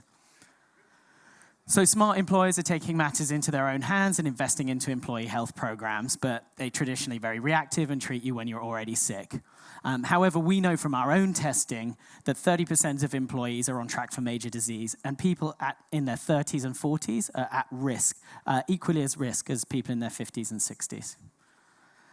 So currently, over 95% of healthcare spend is spent on treatment rather than prevention. But the quality of that treatment only determines 20% of your health outcomes. So it's what you do sooner that really matters in the long term. But when it comes to existing traditional in-clinic health assessments, uptake is typically only 10 or 20% in a population. And you've got to ask yourself why. So what's the big idea? We have built a proactive tool to reduce sickness absence, control healthcare costs, and retain staff. Talking about this traditional assessments, your annual physical, they're time-consuming, inconvenient, expensive, and usually reserved for the staff with the greatest tenure or seniority. So we've designed our product ground up to actually meet the needs of the 22 million people in the UK who we call the underserved middle, who get neither occupational health nor private medical insurance and who are struggling to access state care, which is a market that we've sized at 3.5 billion SAM. So our secret sauce is really about inclusive workforce-wide health screening with the most user-friendly solution in the market. By that we mean it takes 30 minutes end-to-end, including the doctor consultation. It's done at home and it's pain-free. We provide comprehensive reinsurance from the silent killers like heart disease, diabetes, and cancer, to life-stage indications like perimenopause screening and pre-fertility checks. So we've got something relevant to every employee in a working population. So how does it work? We take a bunch of data about you. We create a custom screening plan. You take your pain-free test at home using our novel medical device, guided by one of our health advisors. You review your results with a GP, and we make the onward referral where required. We use highly flexible architecture that consumes data points from multiple sources to create a screening program that is tailored to the individual and delivering the right test to the right person at the right time. We are currently raising seed funding to expand our programs and also to roll out the large commercial contracts that we're starting to close. Thank you, Alex. Thank you for your presentation. Dear jury, do you have any questions? Oh, yes, we have. Thank you. Hi, hello. Hi. Hi. I'm Jose Ferrer again. I'm a GP, so I'm very interested to know how do you get to the diagnose part of the app? Is it validated by the doctor that who sees the results, or is it the AI? All results, once they're released by the lab, are released to our GPs, our clinicians, who review them, using AI tools to speed up the process and ensure consistency throughout it, and also to help them personalize and tailor the results to the lifestyle and individual risk factors of that patient. But they are all overseen by a clinician. We are a regulated healthcare provider, so we can provide that end-to-end patient care. Pekka here again. Who's the payer? What's the go-to-market? Are you selling this directly to the employers? We're selling directly to employers and through insurance companies as channel partners to employers. So employers, a lot of them have issues with retention of staff and, as I said, with sickness absence, particularly around these chronic conditions like diabetes. So when we set out, we thought it would be the execs in kind of financial institutions, people we served in the past. In fact, that wasn't it at all. It is people in industries like infrastructure, transport, civil engineering, where you have aging at-risk populations, and through occupational health programs, a real understanding of the cost of ill health in that population over time. So that's where the investment's coming from. Hello. The onward referrals that you're able to make, I assume this is to private providers, is that right? And given that you operate in the UK, how do you manage the NHS private onward provision? It's a great question. As I said, we're a regulated health provider. We work with the NHS. So what we do is one of our clinicians will write a Dear Colleague letter to the individual's GP in the same language with the same clinical assessment that they would have done themselves. So what we're avoiding there is a duplication of effort. So we skip a GP appointment and we skip a retest cycle. So that GP in the NHS will usually make the onward referral that we recommend into secondary care. So it's really effective. And obviously, it's a very simple channel into private medical insurance. Any plans for onward expansion outside the UK? Absolutely. So this funding round should get us to a position where we can start to look at international expansion at the back end of 2024. Okay. Thank you, Alex, very much for answering those questions. Big applause for Alex, of course. Ladies and gentlemen, now please welcome the next contestant, Klaus Poyer, Business Relationship Manager, Skin Screener by Medea. Hello. And thank you for the opportunity. Your 3 minutes starts now. Thank you. What I want to show you now is a visual AI for skin cancer assessment. To solve X in that case, we need some numbers. There are 3 million incidents of skin cancer or skin cancer tumors yearly. Alone in the European Union, there are 110,000 melanin cases which are dangerous. Why? Because we are lazy in sun protection and protecting our skin. We are more sun exposure, and the lack of awareness and the lack of appointments at the dermatologists are the main problem of skin cancer. 1 in 5 in Europe will get skin cancer during their lifetime. That's a fact. It's about 70% chance in Australia, and the costs are really great for the economy. And the numbers are rising. So what's the solution? An AI-backed scanner for your mobile device with a 95% clinical accuracy and a 98% of sensitivity, verified by a clinical study and also certified as an MDR Class 2A product in the European Union. So what you get is a skin cancer assessment in green, yellow, and red. Red means already an early stage of skin cancer. or skin cancer. You can keep track of your moles, and to compare with our competitors, we are certified, we have a medical study, we are a 2A class medical device. We have over 700,000 pictures at the moment. 10,000 of them are diagnosed, labeled by a dermatologist. And for the next steps and the revenue model, we have a B2B, B2B2C model, and also some freemium in the app. And in the next steps, we have talks with the FDA. We are available in France, Spain, Italy, Portugal, UK, Ireland, and the German-speaking countries. So the next will be the dermatological option in the Q1 next year, and the professional version for doctors at the end of the next year. These are the plans. So this is a short timeline to get along with, and the main part will be the market entry in the US next year. So thanks for the opportunity. You will find me on booth 25, and if you scan the QR code, you will get 1 month free.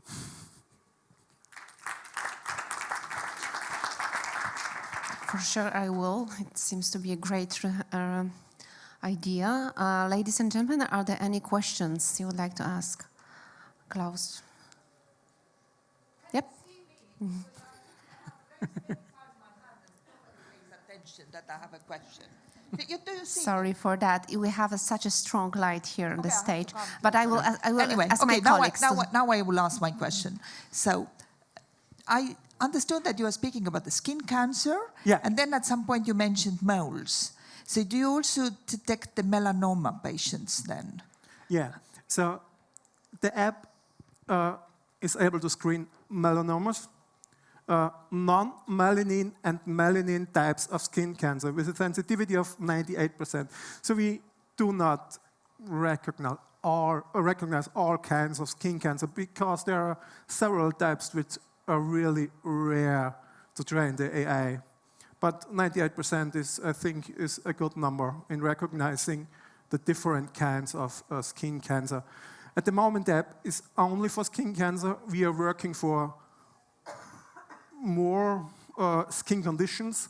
We have 10,000 labeled photos, so more conditions are to come in future. But at the moment, it's only skin cancer.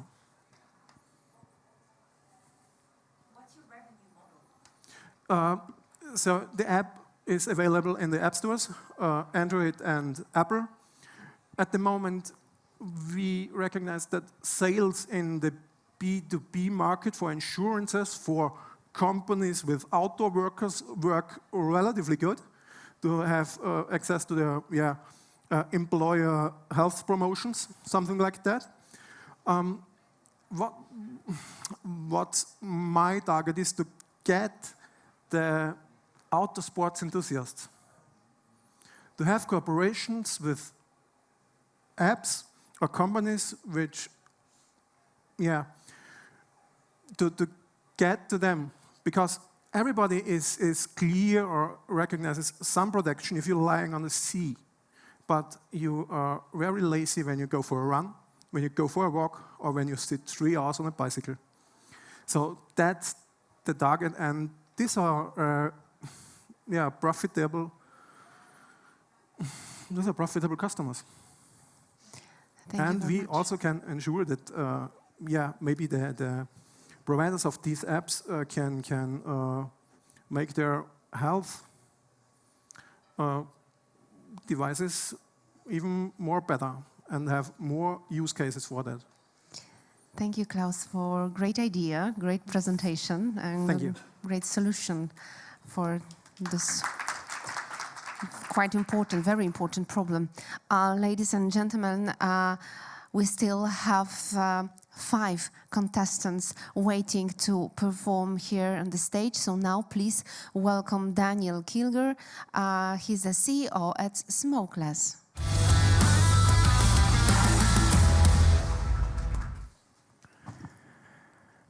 every 4 seconds, one person dies from the consequences of smoking. That sums up to 8 million a year. To put things into perspective, statistically, after my pitch here, half of the room is dead. Smoking remains a global pandemic. It's 1 billion smokers consuming 6 trillion cigarettes, creating 2 trillion in economic damage, and wasting over 25 billion in quitting attempts every single year. Every year, 700 million people try to quit smoking. The hard reality is 92% fail. The reason is that smoking addiction consists of a physical addiction to nicotine as well as a mental addiction. In order to quit, you need to consider both components. Nobody's really doing that. To tackle the physical addiction, we developed a smart vaporizer that captures your smoking behavior and then fully automated without you doing anything, step by step, reduces your nicotine intake and then seamlessly transfers the data to an app. The app uses this data to develop a unique program tailor-made to your needs. It's a fully fledged cognitive behavioral therapy that gives you daily goals, tells you exactly what to do each day, and keeps relapses at bay by preparing you for cravings and withdrawal symptoms. In order to make you stick to the program and keep you motivated to really go through it, we use gamification and peer pressure, which has worked pretty good in the past in smoking cessation therapies. You can invite your family members and friends, you can store challenges with others, you can track your personal health progress, earn awards and stars, and basically get supported by your beloved ones. Smokeless is not just another quitting program. We're the first ones to tackle both the mental and physical challenges of addiction. It's a unique program co-developed by the tobacco ambulance of the university clinics in Munich that seamlessly integrates in daily routines, is tailor-made to individual needs, very easy to follow, and you can show your progress achievements at your fingertips. At the moment, there's a very dangerous trend. Smoking is on the rise again among young people. In Germany, for example, the number of youth smokers doubled in the last years. Same is true for the UK. And that can also be seen in the smoking cessation market. Right now, we have 30 billion spent for smoking cessation and de-addiction products, which is expected to grow to 55 billion in the next years. So why now? Smoking cessation has become a top priority worldwide. You might have seen Rishi Sunak's announcement 2 weeks ago for a smoke-free generation, and that's not all. It's not just the government initiatives, but we see a paradigm shift in smoking cessation, and people are demanding exactly solutions we have at our fingertips. We are ready to launch. We have developed everything. We raised a couple of millions, put together an extensive advisory board, and we see smokeless as not as a technology, but as a movement to save people's lives. Thanks. Thank you. Can we have a microphone here in the first row? Thank you. If it works, how easily could it be copied by others, or is there some IPR you have? There's a couple of things. First of all, producing medical device hardware and going through the classification is not the easiest task. Obviously, it can be solved with money, but we filed 5 own patents and have a very extensive patent strategy since the beginning. So we're targeting patents that potentially come in our way. We took down a couple of patents in companies, and we filed our own patents to basically close the door behind us.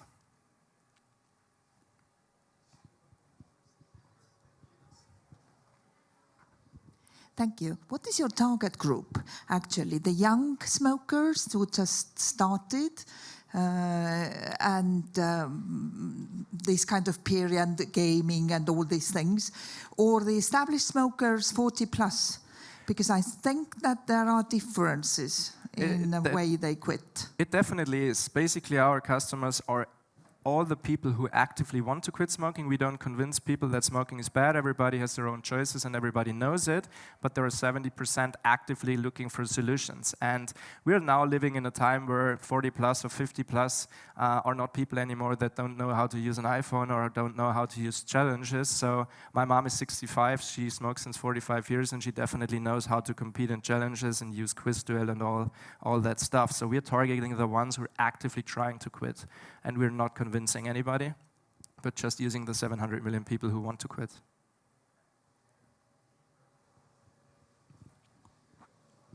So how are you gonna distribute this solution? What's the strategy there? That's different from country to country. I mean, obviously, the reason why we go down medical device accreditation is being fully reimbursable in the future. And if you're fully reimbursable, of course, you're working with the insurance companies plus the doctors. But it's also very big direct-to-consumer market. Smoking cessation has always been a self-payment and self-informed solution where people are absolutely aware of the fact they need to take care of themselves. So I see a mixture of direct-to-consumer and business-to-business to consumer. Thank you very much. Thank you. For answering questions. It was Daniel from Smokeless. Ladies and gentlemen, now please give a warm welcome to our next contestant. She is ready to hit the stage. Katarina Hedberg, CEO at TEDA Group AB. Hello and good luck. Who here likes to be stuck by a needle? No, I didn't think so. Neither do I. But sometimes it's necessary when you go to the hospital and need medication. IV therapy is the most common invasive procedure.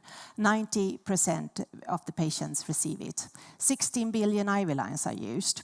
When a catheter is forcefully pulled out, it's called IV dislodgement. The consequences are that the patient gets injured, nurses exposed to spilled toxic drugs, and tons of waste, of plastic waste, and 72 billion euros in unnecessary healthcare consumption. And this is the X that we are solving with Relink.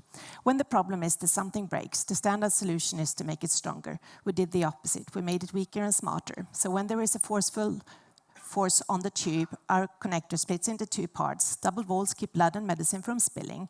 You can clean the walls and reconnect them to rapidly reinstate therapy.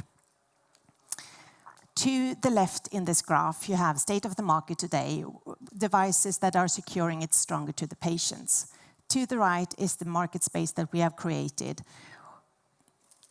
And here there are two key drivers for Relink, one being the scale with 16 billion tubes, and one, the chronic shortage of nurses, medicine, and medicine. We need funding to decrease the cost, increase the volume needed for commercialization. We're one step away from establishing a golden standard in IV therapy. We have done several things to reduce the risk for investors and get market traction. We have the first patent is approved in 14 countries. We have four additional patents. We have sold directly to a hospital and are using established sales channels to reach other countries through business to business. And we have 5 clinical trials going on this year. We need money to scale. We have an amazing team. My name is Katarina, CEO and co-founder. I have an engineering background and an MBA. My other co-founder, Rebecca, has a PhD in engineering sciences and our medical doctor. We have handpicked an amazing team and board who have the experience to take a medtech product to a global market. And with our commercialization and scale-up plan, we plan to reach 70 million Relink sold by 2028. That will give us a revenue of 150 million. We are searching for 6.5 million euros. 1.5 is committed. It will be used for investment tools, commercialization expansion, and we welcome anybody here to join us. It's a great time to have an impactful future. Thank you. Thank you, Katarina, for a great presentation, perfect timing. Okay, so let's start with questions. Hi, Alex, Phoenix Group. What customer feedback have you gathered so far on your devices, be it from patients or nurses? It has been amazing.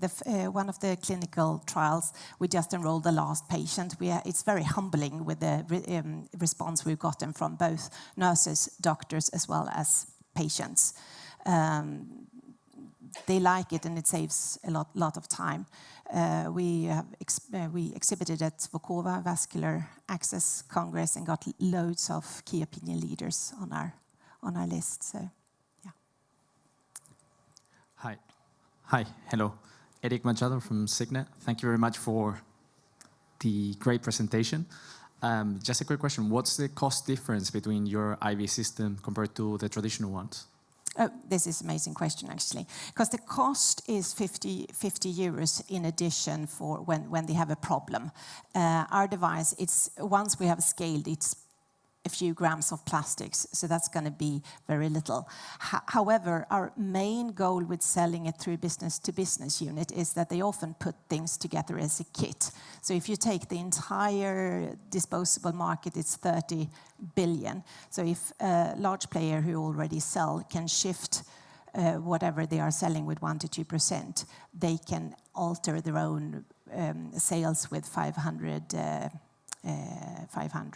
million, basically. So they could give it away if they sell as a kit, whereas obviously we're actually adding something. So if we sold it directly, it would be an extra cost. However, the pandemic has actually shown that the chronic shortage of nurses, medicine, and hospital beds, I think there is a shift there. Pekka from Innovestor Life Science. How common is it that it's accidentally pulled out? So how big are your clinical studies that you can actually show a statistical significance? It's actually quite good. We have about 100 articles from the world globally that shows that it's 10% pretty exactly from the IV catheters that are forcefully pulled out. And that's on an average, regardless of the ward, whereas it's higher if it's elderly people or really young people, or if you wake up after an operation more often, or the orthopedics department have between 30 and 40% pulled out. It's not only the dislodgement, though. You can also have other phlebitis, occlusion, and infiltration. But it's a significant number, yes. Thank you, Pekka.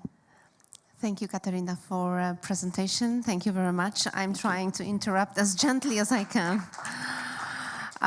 Ladies and gentlemen, now unfortunately, we do not have any time for other comments and questions, so let's move on to the next challenger who's waiting to enter the stage. Please welcome Paweł Lipiński, CEO at Toki AI. Hello, and good luck. Thanks for having me. Welcome, everyone. I'm Paweł Lipiński, CEO of Toki AI. What we do is we automate patient calls.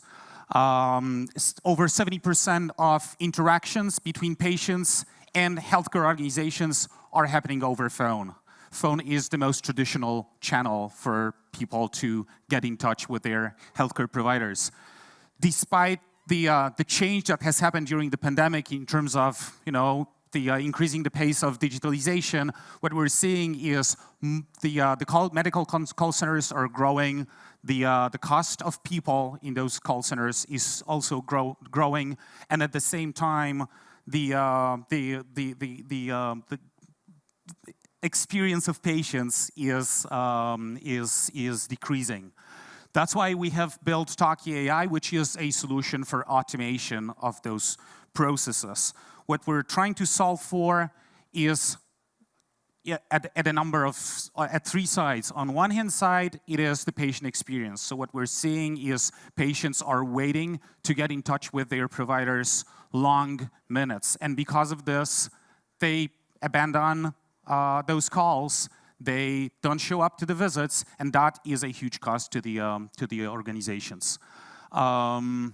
On the other hand, for the healthcare providers, a huge problem is a staff shortage. Nobody really wants to work at medical call centers. It's a work full of stress and long time on a phone.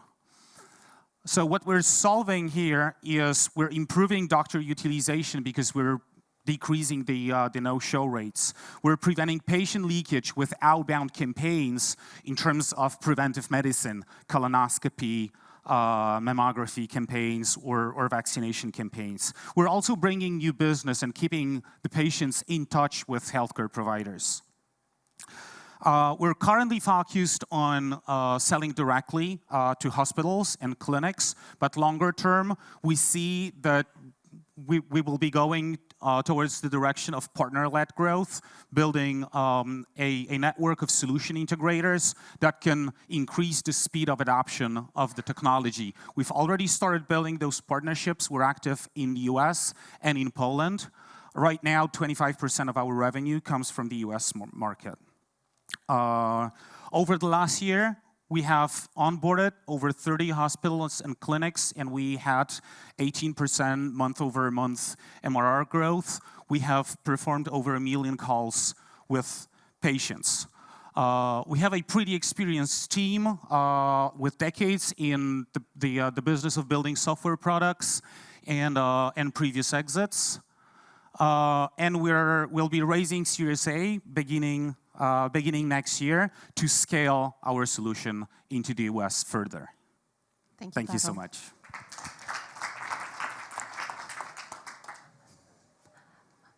Are we having any questions to Pavel? Or everything was clear enough to finish at this point? Yeah, I believe everything was clear. Thank you very much, Pavel, for the presentation. Ladies and gentlemen, still 2 contestants are waiting for their presentation. So please now welcome to the stage Friedrich Lammel, CEO and co-founder at 3V. And good luck. Thank you. Hi, my name is Friedrich. I'm a co-founder and CEO of Thrive, and I'm excited to share with you today how we provide a unified API to access and understand users' health 24/7.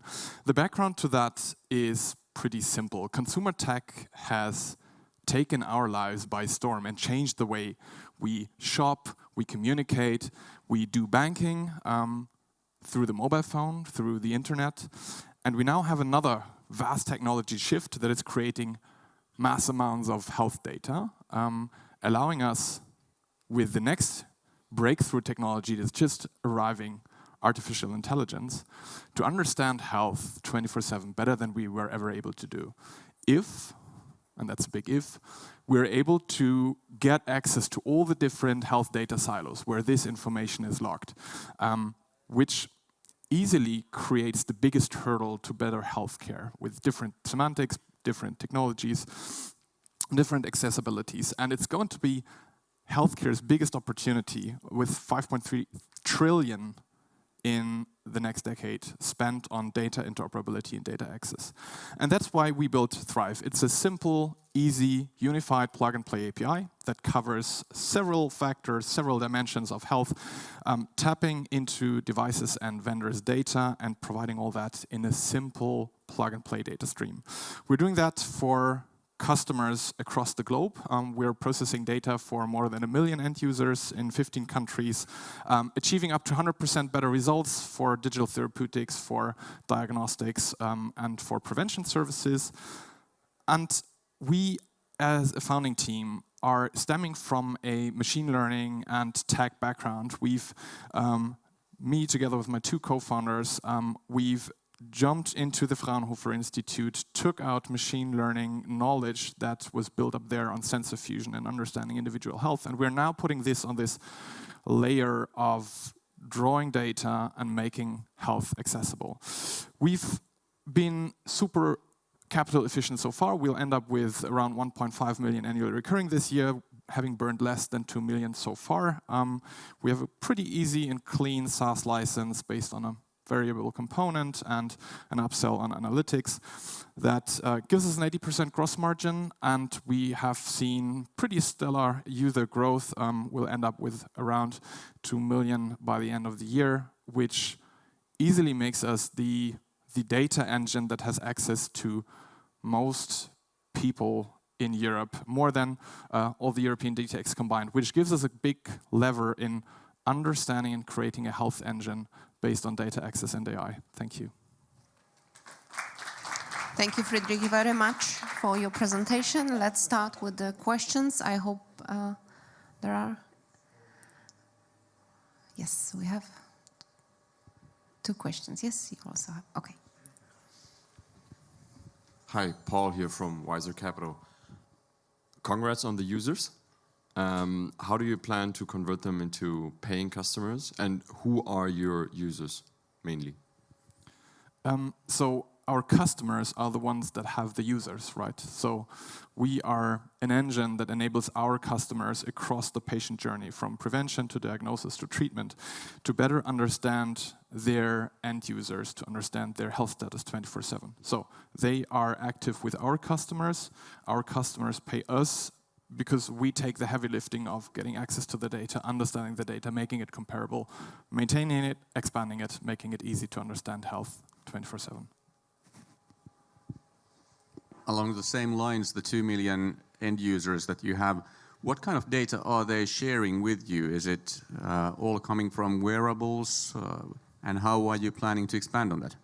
So predominantly it's wearables, but it's also blood pressure monitors, connected scales, etc. And it always depends on the use case. Also, privacy-wise, you need to be very conscious in what kind of data types you take in.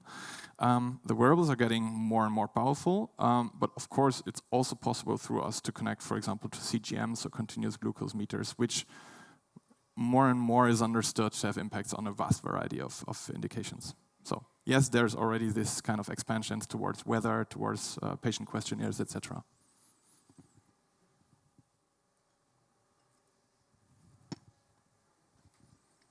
Maybe that's the last question, Jakub from Polish Doctors Chamber. So what are you actually sharing with your customers? Because we heard what you're kind of getting out of the patients, let's say, this wearables, data, etc. So are you just giving the healthcare providers that are using you kind of a summary or more of incentives on the patient? Like, what is it really depends on the use case. There's use cases that are interested in very specific information. So has this user done a specific workout or a specific measurement at a certain point in time? So was it therapy adherent? Or others are very rough, was the user active enough in the last 5 days in line with the prescribed therapy for, let's say, cancer rehabilitation. So it really depends on the use case. We are very diligent in privacy and security regulation in this respect, so we ensure that data is always only provided for the desired use case. Thank you. And you have Frederic de Bonk on your plane as well? Yeah.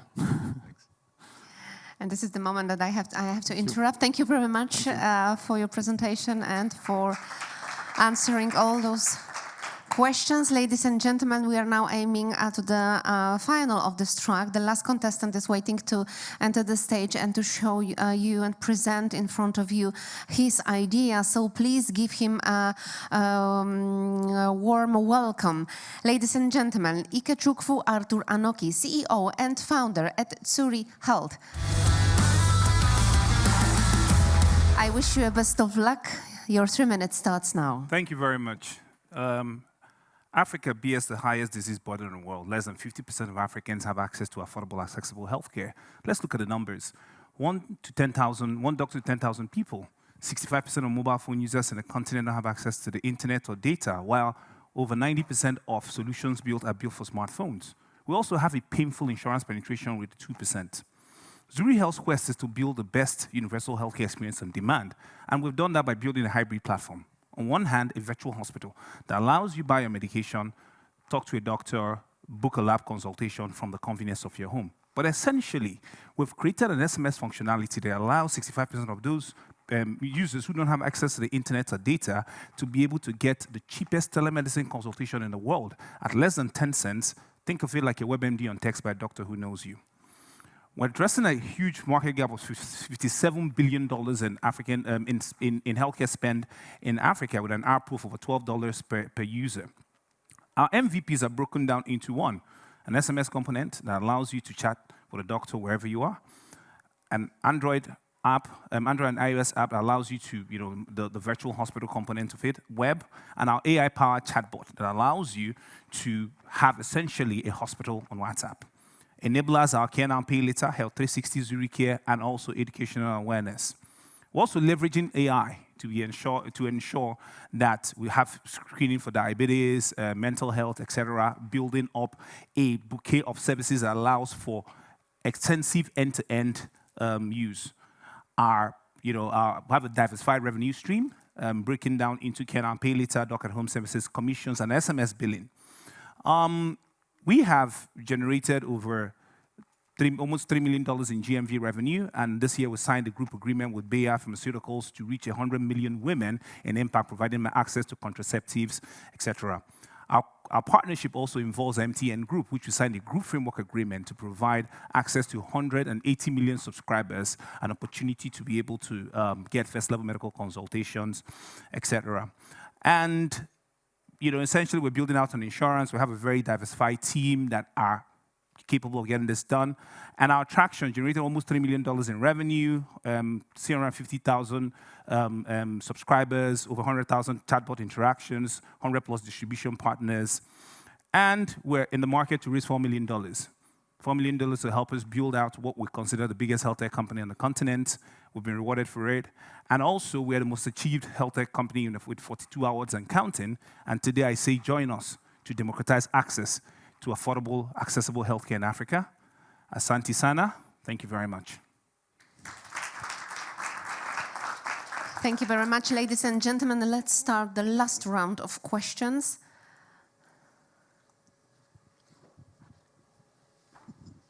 Can you please describe the SMS patient journey? Yes, so users, with our telco partners, we reach out to their subscriber base and ask them to chat with a doctor. So users chat, send a text message, and they're profiled. Then anytime they engage, they ask for, request for a doctor consultation, we connect them to our doctor call center who responds to them. But also, the system is designed that if, for example, you're asking about diabetes, you'll be getting health tips, on the particular question you ask for until you opt out.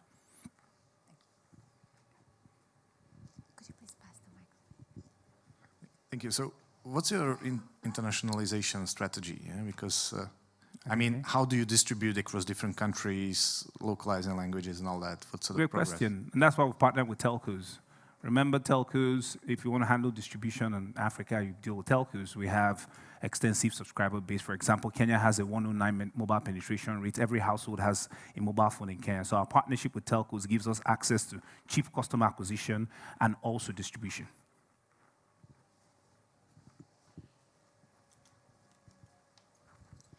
Thank you. I very much support this approach. But I remember approximately 10 years ago when the European Parliament launched the project to support in particular pregnant women in some of the sub-Saharan countries. There was an issue with this interactive that it was only one-way communication because of the infrastructure was quite expensive to ask a woman to respond. So they were able to receive the message, but not able to reply. How have you taken that aspect into consideration? Or maybe I'm outdated and the situation has improved a lot. Yes, so 10 years ago, there was no COVID. The trust in digital health or health tech was non-existent.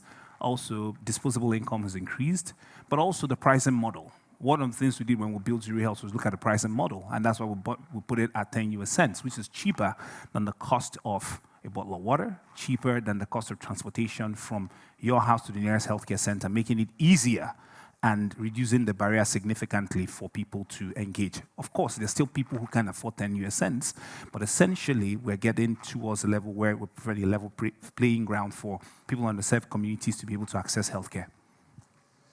Thank you very much. I believe I have to interrupt you right here. Thank you for your presentation and for answering questions. Big applause, of course. Ikechukwu just finished. And with this presentation, we have finished the last track of the day.